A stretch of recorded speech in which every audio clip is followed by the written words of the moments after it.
9 June রবিবার বিকাল 5টায় কলকাতার যাদবপুর বিশ্ববিদ্যালয় ত্রিগুণা সেন অডিটোরিয়ামে মনীষী চর্চা কেন্দ্র এর উদ্যোগে কবি প্রণাম ও বার্ষিক সাংস্কৃতিক অনুষ্ঠান।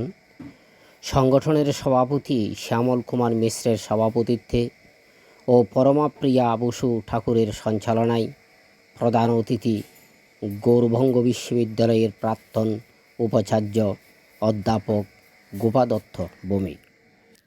অনুষ্ঠান সূচির মধ্যে ছিল উদ্বোধনী সঙ্গীত পরিবেশনায় পূর্বাশা মণ্ডল, সঙ্গতে ডক্টর ননীগোপাল মণ্ডল, অতিথি বরণ, সভাপতি কর্তৃক স্বাগত ভাষণ, প্রধান অতিথির ভাষণ, বার্ষিক মুখপত্র শ্রয়ণ ও দেয়াল পত্রিকা রৌদ্রর প্রকাশ, পুরস্কার প্রদান, বিশেষ চাহিদা সম্পন্ন শিশুদের নাচ আমার যুক্তি। অংশগ্রহণে স্নেহা মণ্ডল, রূপা রায়, নিত্যা রায়, রিমি সর্দার, দেবলীনা হালদার, সাক্ষী কুমারী, স্মৃতি কুমারী, অনিন্দিতা ঘোষ, মৌমিতা পাল, জাহিরা খাতুন, আয়ুষ রায়, প্রিন্স মাও, কিশোরকান্তি সাউ, গীতাংশু ভৌমিক, অংশশ্রী সিং, সুপ্রতীক সেন। শ্রুতি নাটক পঞ্চকন্যা ও মাটির মেয়ে। অংশগ্রহণে ভারতী ব্যানার্জি ও পিয়ালি চক্রবর্তী। আবহ সঙ্গীত শ্রী বাপ্পি দাস। নৃত্যলেখা আজি প্রণমী তোমারে চলিব নাথ। অংশগ্রহণে পরেশ নাথ বালিকা বিদ্যালয়ের ছাত্রীবিন্দু, মহেমা ঘোষ, সঞ্চনা নস্কর, মনীষা ঘোষ, শ্রেয়া মিস্ত্রি। নীতি আলোক্য বিথর প্রেমে পাষাণ হৃদয়ে। অংশগ্রহণে কাকলি ঘোষ, কবিতা বন্দ্যোপাধ্যায়, মৈত্রী বোস, প্রণতি নাথ, অনুরুদ্ধি রায়, কুমকুম ঘোষ, মায়া সাহু, সোনালী সিনহা। মনীষা চর্চা কেন্দ্রের সমস্ত অনুষ্ঠান আপনারা দেখতেই থাকুন। ইউটিউব চ্যানেল বিশ্বাস তরুণ গীতবাণী সাবস্ক্রাইব, লাইক, শেয়ার, কমেন্ট করবেন এবং এইভাবে আগামী দিন অন্যান্য অনুষ্ঠানগুলো যেন আপনারা ধারাবাহিকভাবে দেখতে পারেন সেইভাবে আমাকে একটু উৎসাহিত করবেন। ধন্যবাদ।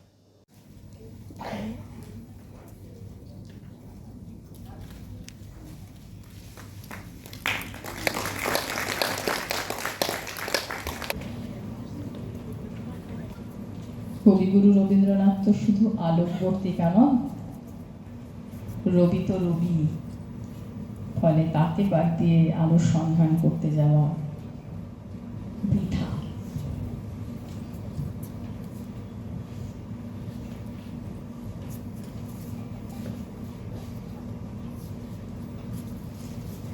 প্রোগ্রাম করে উঠতে পারিনি, বুঝতেই পারছেন। সেই বিপন্নতা আমাদের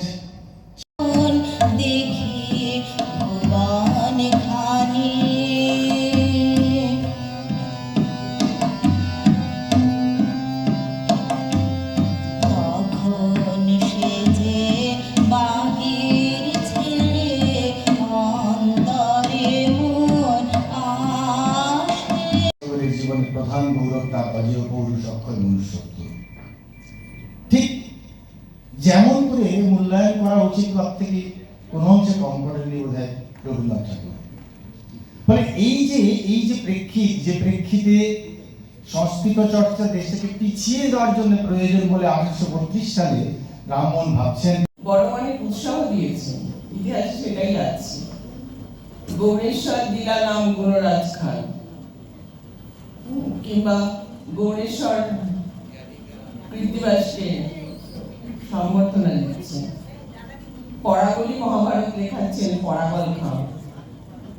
এই যে সংস্কৃতিটা বাঙালি পেয়েছিল, আমরা পুরনো কোনো ধর্মীয় বাতাবরণের মধ্য দিয়ে দেশটা এগিয়ে যায় সেটা কিন্তু কখনোই চাইনি। দেশ যদি তার বিজ্ঞান নির্ভরতা হারিয়ে ফেলে তাহলে কিন্তু বিজ্ঞান চেতনা যদি না জাগ্রত হয়, সঠিকভাবে কোনো জিনিসের মূল্যায়ন করা সম্ভব হবে না। ফলে চন্দ্রযান-3 যেখানে নামলো সেই জায়গাটার নাম শিবশক্তি পয়েন্ট হবে কিনা কিংবা কোনো বিজ্ঞানীর নামে হবে সেটা বোধহয় ভাবার প্রয়োজন দেখা দিয়েছে। ফলে যে আমরা সেই বিজ্ঞান নির্ভরতা, সেই চিন্তা চেতনার উৎপত্তন ঘটাবো।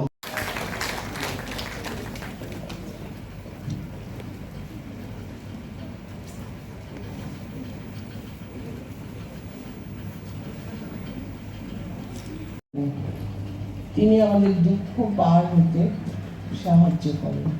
সেই জন্য তিনি আমাদের ব্যক্তিগত দিক থেকেও আমাদের বড় কাছের মানুষ। এই যে আমরা বলি যে তার মতো আশাবাদী কেউ নেই, যে কোনো কোথায় কোনখানে তোমার পরশ আসে, কখন কে জানে, কি অচেনা কুসুমের গন্ধে, কি গোপন আপন আনন্দে যাবে কাঁপে, ভুবন যাবে কাঁপে, সকল পথের খোঁজে চিহ্ন, সকল বাঁধন যাবে ছিন্ন, মৃত্যু আঘাত লাগে প্রাণে, তোমার পরশ আসে, কখন কে জানে।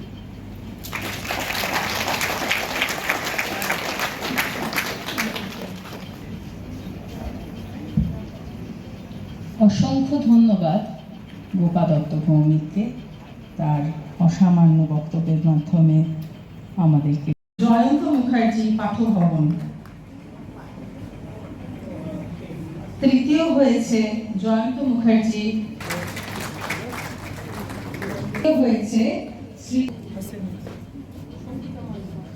স্বপ্নদীপ ভান্ডারী, তৃতীয় হয়েছে নিভা আনন্দ বিদ্যালয় থেকে, তাকে মঞ্চে ডেকে নেওয়া হচ্ছে এবং সেই পুরস্কার গ্রহণ করছে।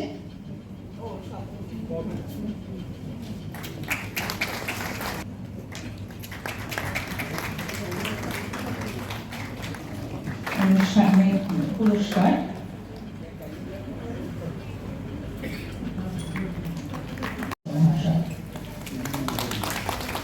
সুকুমার রায় মহাশয়,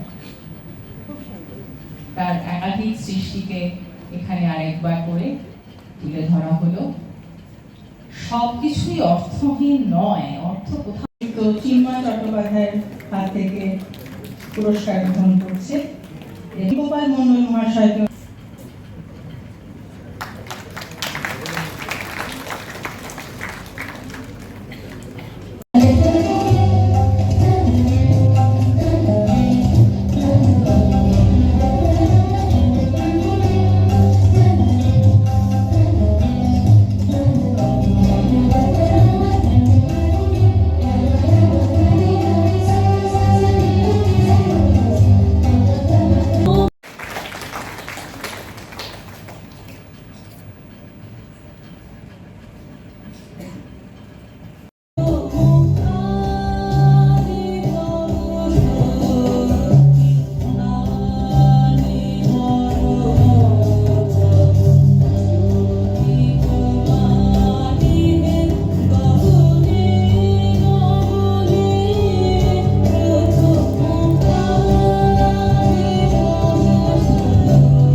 লিখেছিলেন অপরূপ মহাকাব্য রামায়ণ নামে। রামায়ণ, শ্রী রামচরিত কথা। আমার যমজ দুই সুকুমার পুত্র লবকুশ সেই রামায়ণ গান গেয়ে আমিও তোমারই মতো অন্য এক মহাকাব্যে ছিলাম নায়িকা। আমার স্রষ্টার নাম বেদব্যাস কৃষ্ণ দ্বৈপায়ন। তারই মহাকাব্য মহাভারতের পাতাতেও আঁকা আছে সংক্ষিপ্ত আকারে তোমাদের জীবন কাহিনী। আমার জীবন কথা তুমি জানো তবে? তোমার কাহিনী জানতে কুতূহলী সীতা। কি তোমার পরিচয়? দ্রৌপদী আমার নাম। সে কি কোনোদিন বলবার? রাজা তবু ঋষি ছিলেন জনক আমার। নামও তার রাজর্ষি জনক। কোনোদিন ক্রুদ্ধ হতে দেখিনি পিতাকে। ক্ষমার স্নেহের যেন জীবন্ত প্রতীক। তোমার পিতার কথা বলো কিছু, পিতৃগৃহ পাঞ্চালের কথা।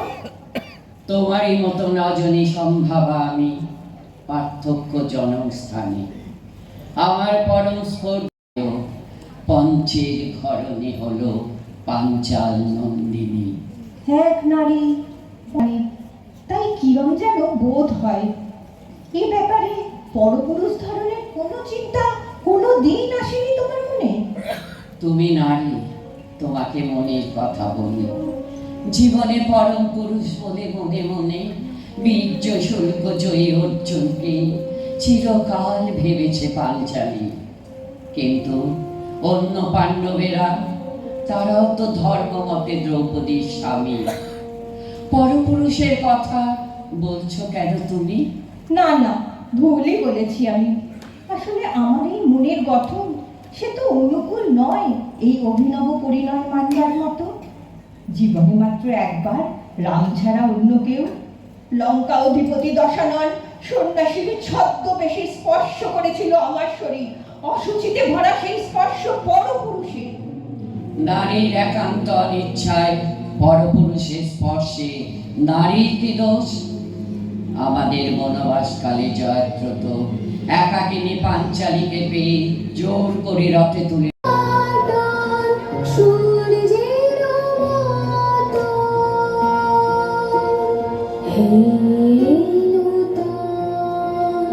দেখা দি কারবার জন্মের প্রথম শুভক্ষণ।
যদি কেউ কথা না কয়, ওরে ওরে ও ভাগা, কেউ কথা না কয়। যদি সবাই থাকে মুখ ফিরায়, সবাই করে ভয়। যদি